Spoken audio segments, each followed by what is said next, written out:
இப்போ நம்ம தற்குறி அண்ணன் பேசின அந்த வாதத்துக்கும் வருவோம்.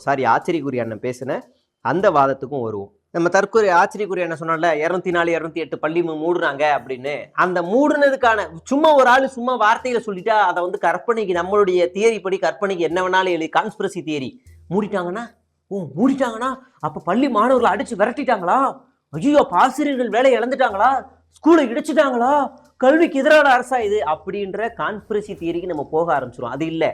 அங்க என்ன நடந்திருக்கு அப்படின்னா 2024-25 கல்வியாண்டுல 208 பள்ளிகளை மூடி இருக்காங்க. காரணம் என்னன்னா சேர்க்கை 0.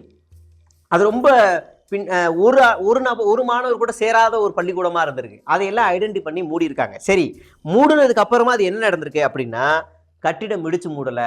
அந்த 3 பாயிண்ட் நல்லா தெரிஞ்சுக்கணும். கட்டிடம் இடிச்சிட்டு அதை மூடலை. 2வது ஆசிரியர்கள் வேலை இழக்கலை. அடுத்து மாணவர்களை வெளியே தள்ளலை. இந்த 3 பாயிண்ட் ரொம்ப ரொம்ப முக்கியம். அதுக்கு பதிலாக இது வந்து நிர்வாக ரீதியாக மட்டுமே மூடல் நடந்திருக்கு அப்படிங்கிறது தான்.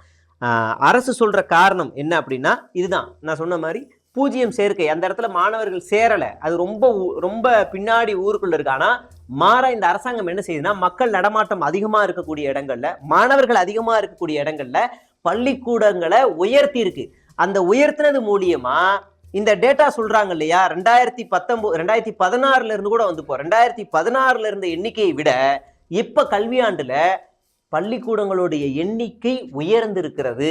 அப்படின்னா இந்த 208 பள்ளிக்கூடங்களை மூடிட்டு 0 இருக்கிற சேர்க்கை இருக்கக்கூடிய பள்ளிக்கூடங்களை அந்த இடத்துல மூடிட்டு மாணவர்கள் அதிகமா இருக்கக்கூடிய அந்த இடங்கள்ல ரீஓபன் பண்ணியிருக்காங்க. இதுல ரொம்ப முக்கியமான விஷயம் என்னன்னா, மலை பிரதேசங்கள்ல கூட கிட்டத்தட்ட 13 பள்ளிகளை இவங்க புதுசா திறந்திருக்கிறாங்க. அப்ப இதை நம்ம வாழ்த்தணும்ல.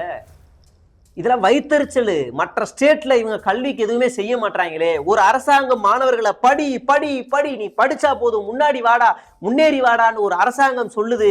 அதை கேட்கும் போது தற்குறிகள், அதாவது டிராப் அவுட் ஆன ஒரு தலைவனுக்கு கோபம் வரும்ல, அந்த கோபத்துல இருந்த வெளிப்பாடு தான் இன்னைக்கு வந்து இந்த அளவுல கத்திக்கிட்டு இருக்காரு.